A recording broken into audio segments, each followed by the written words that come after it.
Alright, so, okay. So this is a simple C++ program. It kind of,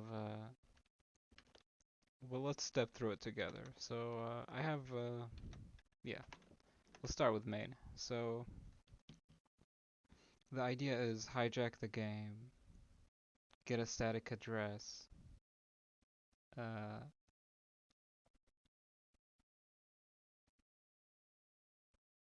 overwrite the instruction at the address. It will be an unconditional jump, and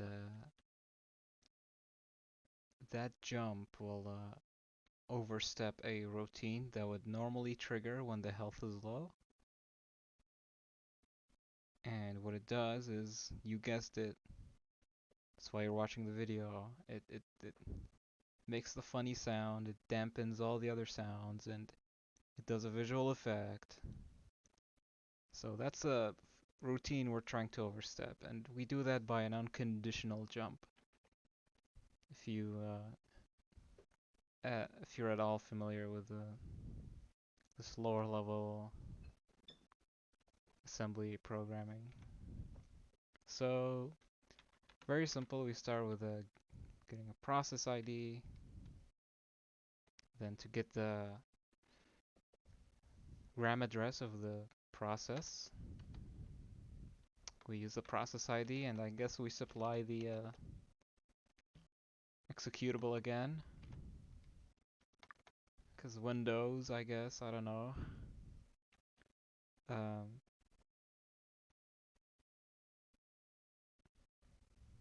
Not sure what this is doing, but what is this doing actually?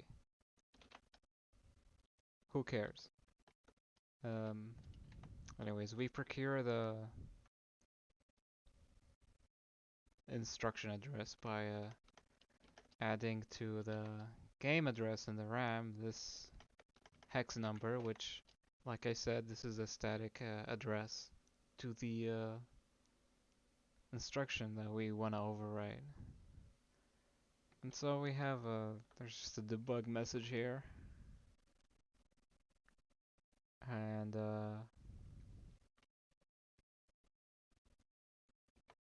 what is this for?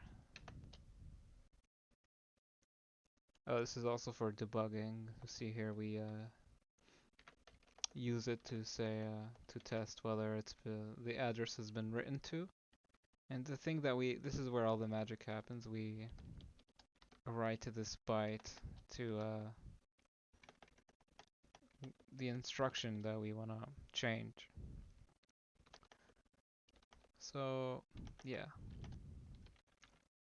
and like I said, this is a static address, and we're switching the opcode with an unconditional jump. So yeah, and these are don't remember what these two helper functions are for, but they more or less help me get the this does not get used. I don't think so. Uh, yeah. These two do get used to procure the address of the game on the RAM. And after we get that, we add this constant to static address that I found from Cheat Engine. And we write at that address.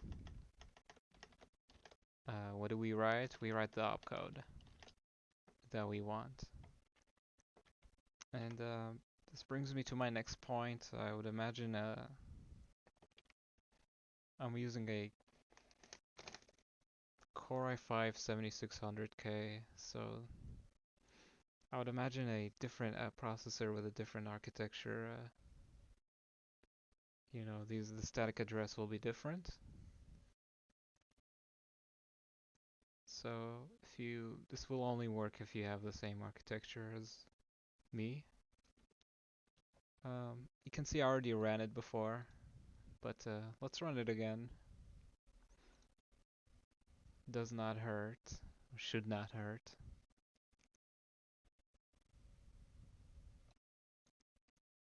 Uh, not sure what's happening. Oh, there we go. What was that? So anyway, anyways, this is the addition that we see right here. And this is the result of the read process memory function. You know, we read to jump byte and then we print jump byte. Lo and behold, we're printing an integer. We can see that the endianness here is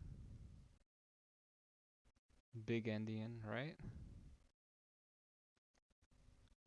I don't know. But I also don't care. Yeah, we're reading an integer and like, look, I don't know. I don't want to think about it right now. The idea is that we wrote something. Um, Now this doesn't really mean much. There is, however, one solid way to confirm this.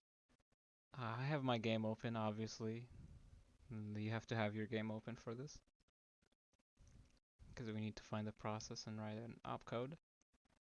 Basically, I will show you how my health is green. I'll show you my health turning red and show you that this does work by, or showing that the unconditional jump does work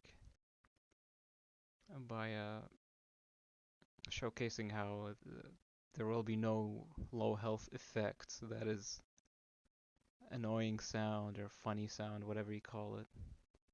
You know when every sound gets dampened and there's a visual kind of around the screen.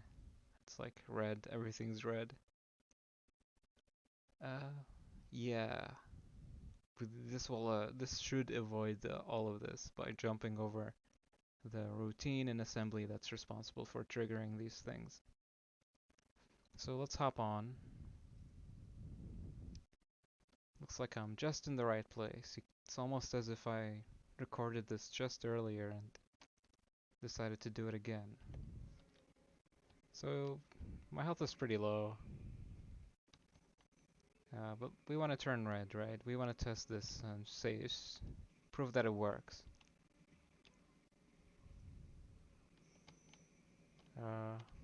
Just anyone turn me red? Okay, there we go. So, yeah.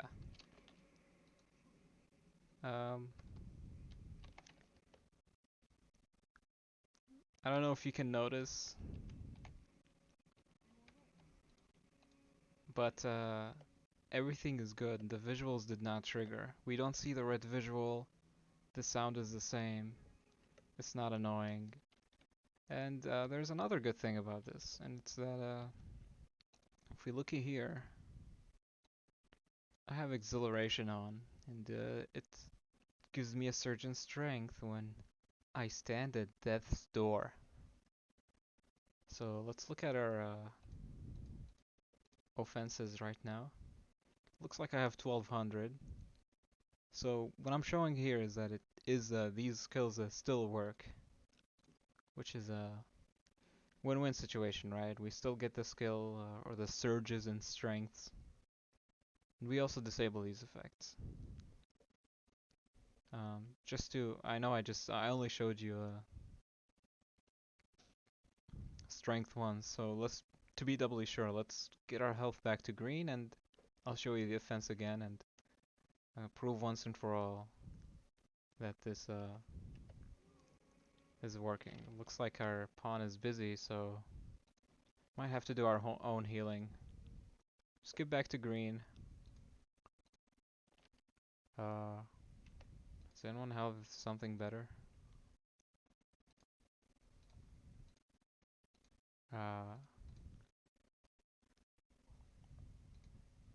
Yeah, just give me one.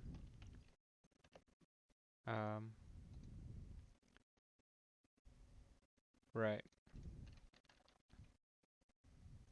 Sorry, just 1 second.